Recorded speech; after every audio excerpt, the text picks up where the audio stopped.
идомаи қаторкӯҳҳои Туркистон, шимоли Тоҷикистон 20 соли охир баҳорро дар моҳи март пешвоз мегиранд, вале дар гузашта то тобистон барфпӯш буданд. Вазъи тағйирёбии иқлим ва гармшавии ҳаво боиси обшавии барфҳо гаштааст.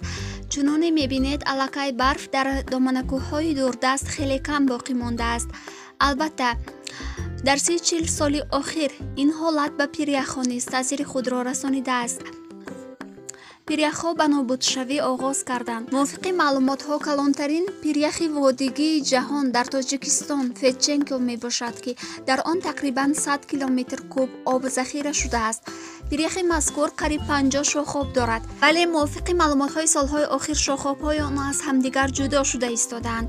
тӯли 26 сол пиряхи Фетченко соле 2 метр об мешавад. гуфта мешавад, ки пиряхи мазкур дар баробари обшавӣ коҳиш низ меёбад.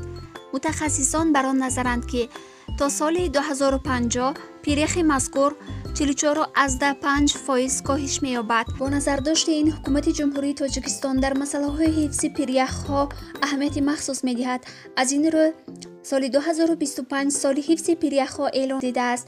зимни ин дастуру чорабиниҳо саволе ба худ медиҳем, ки мо чӣ кор карда метавонем то пиряхҳо талаф наёбанд.